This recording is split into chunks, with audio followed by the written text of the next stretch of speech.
I recognize that you thought you were not supposed to be in here, and that is technically true, but you were in here. You were here, and you had an obligation to conduct yourselves according to the rules of this court.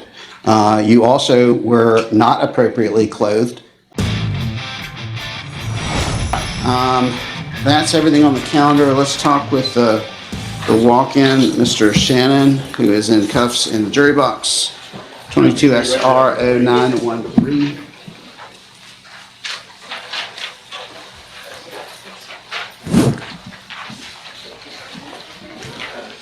Okay. I'm going to place you under oath. You ready?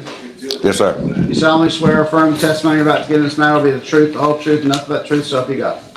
So help me God, I swear. All right. What's your full name, first, middle, last? Yaqari Gerard Shannon.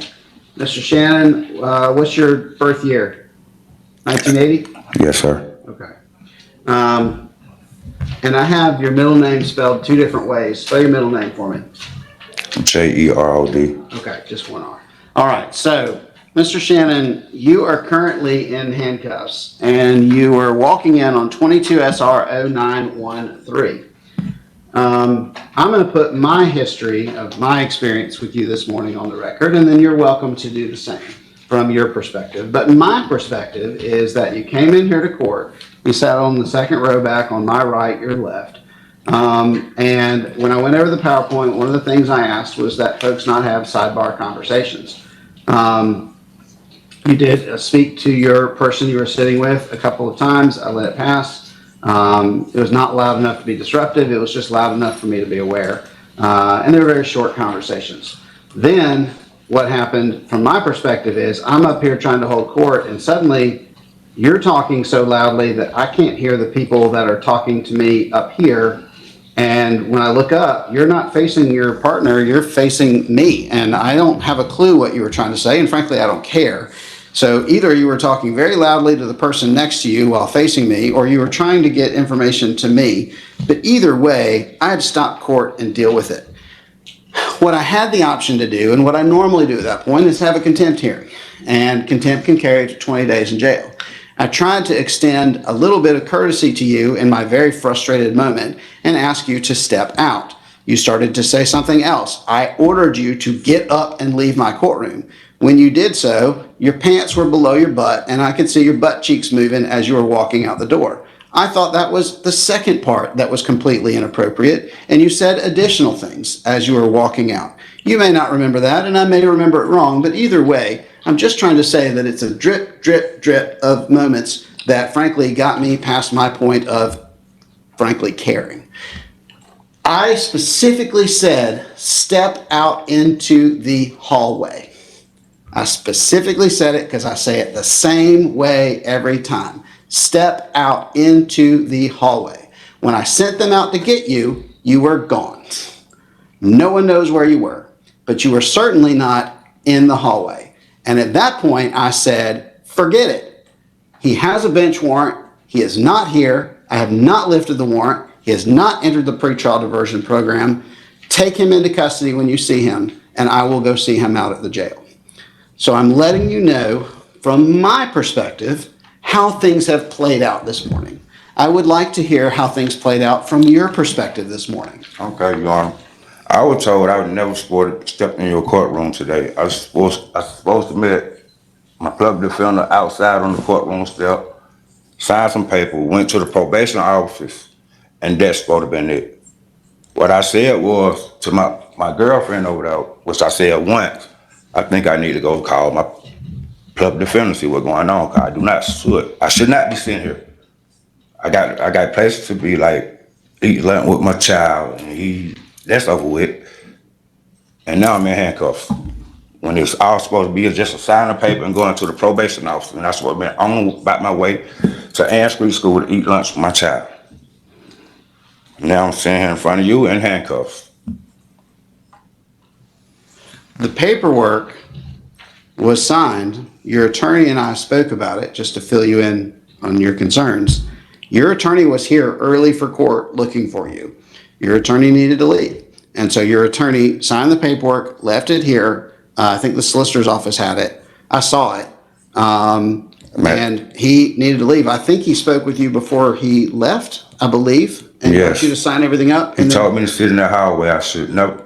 I supposed to sit in the hallway and waited on the probation officer to come in the hallway. I should never. He told me I ain't had to come in here. Why we're in here, I do not know. Why did you come in here and sit down? I guess the bailiff had the wrong guy there. He brought me in here, and I told him I shouldn't be in here, but he made me come here anyway. That's fine. Well, we can't leave you out there unsupervised. It's a secure hallway. Okay. Well, I understand what you're saying as far as you not having to be here. And to be fair, I didn't need to see you. What I needed you to do was sit quietly and wait for me to finish with Director Matthews so that she could finish your paperwork and get you signed out. I understand, Your Honor. But, I mean, the fact is, though, is that you missed your jury trial. And, Your Honor, can I speak? Because, you know, I have been through this before, and I had a couple of public defender lawyers, and I have never had a bench warrant with a public defender or a lawyer. Never in my history. They always get in touch with me and go over my pleas and ask me, do I want to accept a plea or something, and let me know what day I should be in the court. This time, that did not happen. No one told you when to come to court? No one told me, Your Honor. That happened in January. We are now in May. This matter should have been handled. I agree with that. Let's see. I'm looking at the paperwork here. Let's see what I can find. Okay. Is that your name? Yes, sir. All right. And that looks like the case we're dealing with here. Mr. Shannon so this thing is dated August 2nd, 23. Is that your signature right there? Correct. Okay. And are those your initials right there? Correct. And is that your handwriting there? Correct. And that's your address? Correct.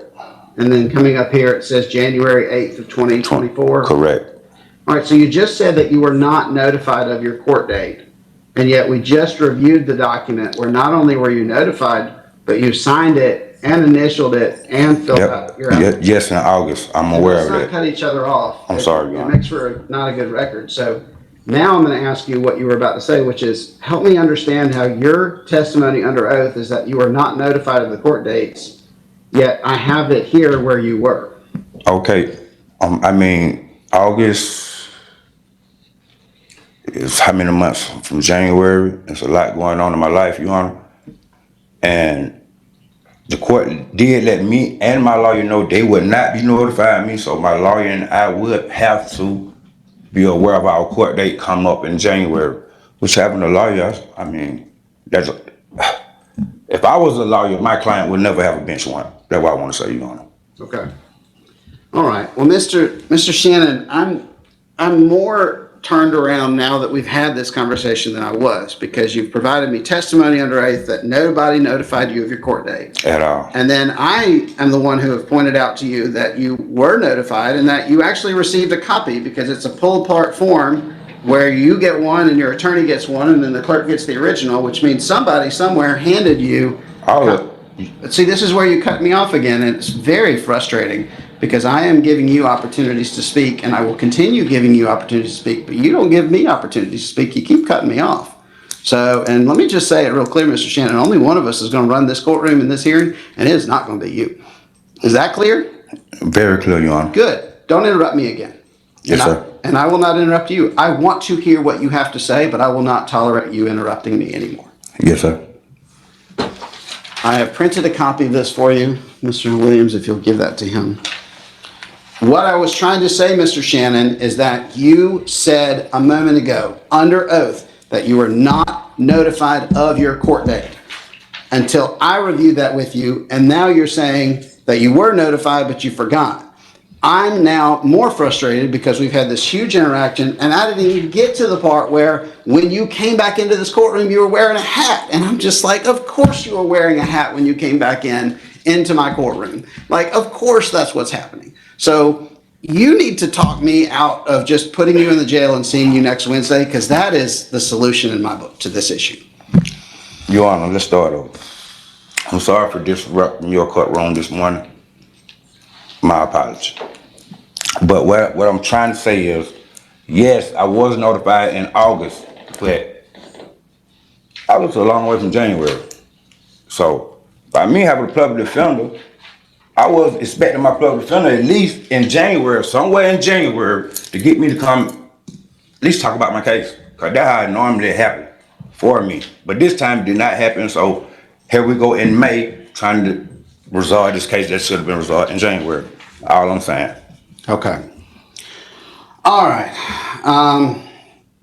I'm sorry, Mr. Shannon, but I'm not with you on this. I feel like this court goes above and beyond to make certain that our defendants know when their court dates are and knows what to do.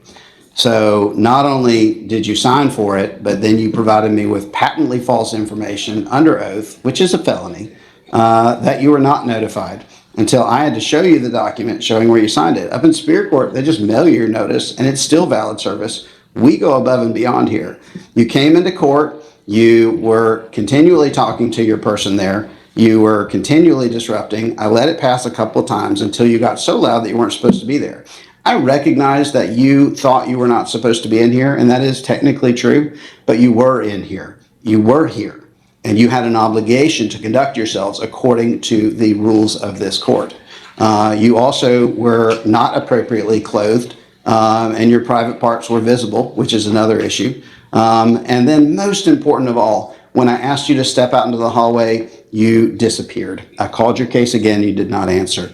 The chaos that is surrounding your case, given the fact that you missed your jury trial after signing for it, tells me that I do not have your full attention. So here's what we're going to do. Piper, you're going to transport him. I'm executing the warrant. I'm placing you on next Wednesday's calendar. So next Wednesday, the paperwork will very likely come see you. It will very much look like probably what you have now, but that's not my decision to make. You are.